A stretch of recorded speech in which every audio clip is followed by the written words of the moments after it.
ప్రభునందు ప్రియ స్నేహితులారా, నేటి ఉదయకాలపు వాక్య ధ్యానంలోకి ప్రేమపూర్వకమైన ఆహ్వానాన్ని అందిస్తున్నాను. ఈ మంచి అవకాశాన్ని బట్టి దేవునికి నా నిండు వందనాలు.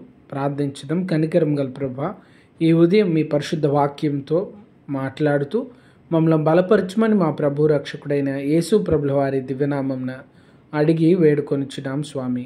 ఆమేన్.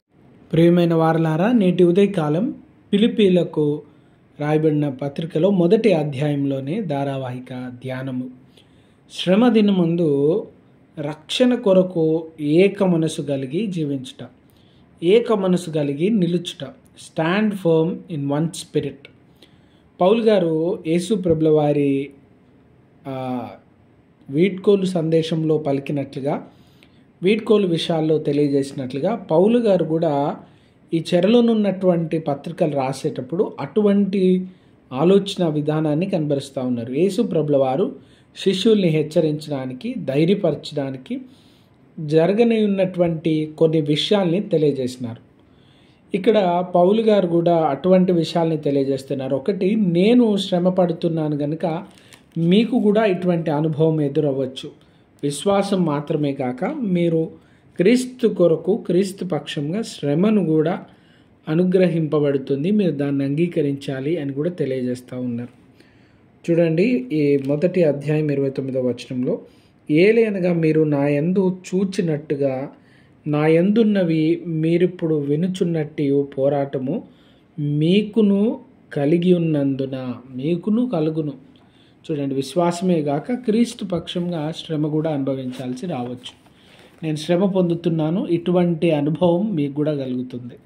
చాలా సందర్భాల్లో మానవులం కనుక, ఆశాజీవులం కనుక ఏమనుకుంటామంటే, వారికి అనారోగ్యం వచ్చింది, నాకెందుకు వస్తుంది, వారు తెలియక మోసపోయినారు, నేనెందుకు మోసపోతా, వారు తెలియక తప్పు చేసినారు, నేనెందుకు చేస్తా, వారు ఆర్థిక సమస్యల్లో ఉన్నారు, నాకెందుకు వస్తుంది, ఇటువంటి ఆలోచనలో ఉంటాం. కానీ పౌలు గారు చాలా స్పష్టంగా తెలియజేస్తున్నారు, నేను సువార్త పక్షముగా విశ్వాసమును బట్టి ఎటువంటి పరిస్థితిని ఎదుర్కొన్నాను కనుక విశ్వాసులైనటువంటి వారు, క్రీస్తులో దేవునిలో జీవిస్తున్నవారు, దేవునికి భయపడుతూ ఈ లోకంలో బ్రతికే వారికి శ్రమ రాకమానదు.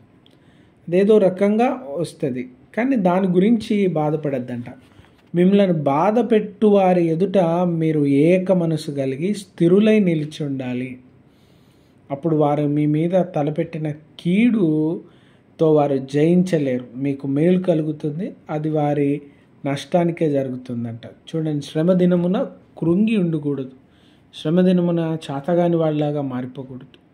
మనందరం మనుషులం కనుక కొన్ని సందర్భాల్లో త్వరగా నిరాశకు గురవుతాం, కొన్ని సందర్భాల్లో త్వరగా బాధపడిపోతాం.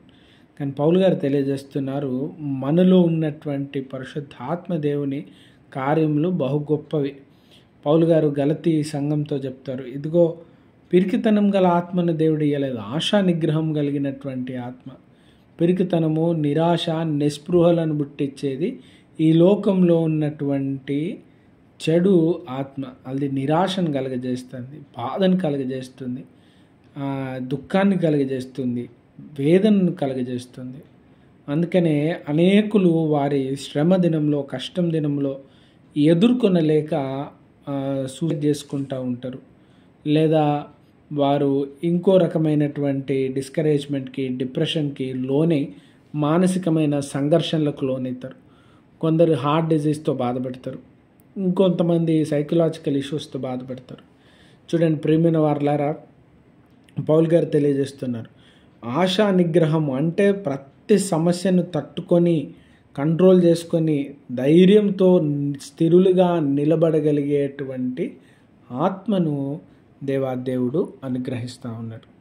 కనుక ఆ శ్రమ దినం వచ్చినప్పుడు పౌలు గారు తెలియజేస్తున్నారు, క్రీస్తు పక్షంగా ఇటువంటి అనుభవం కూడా రానై ఉన్నది కనుక మీరు భయపడాల్సిన అవసరం లేదు, ఇదేదో కొత్త జరుగుతుందని మీరు కంగారు పడాల్సిన అవసరం లేదు. కానీ మీరు స్థిరులుగా నిలిచి ఉండాలి, స్థిరులుగా నిలిచి ఉండాలి. నిలిచి ఉండే వాటి గురించి కూడా ప్రభు చెప్తా ఉన్నాడు. దేవుని మాటలను హృదయాల్లో నింపుకున్నటువంటి వారు నిలిచి ఉంటారు.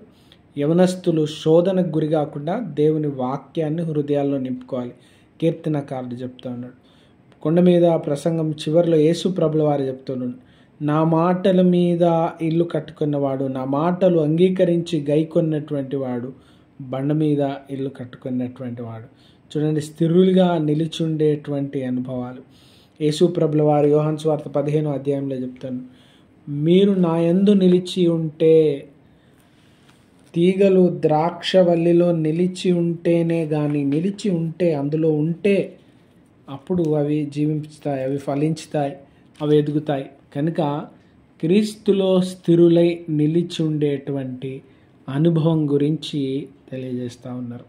ప్రియమైన వారలారా, నేటి ఉదయకాలము శ్రమ దినానికి తగినట్లుగా సిద్ధపడాలి. ఏ పరిస్థితి వచ్చినా మన హృదయంలో నుంచి వాక్యం వెడలిపోకూడదు. యేసు ప్రభుల వారే మనకు మాదిరి.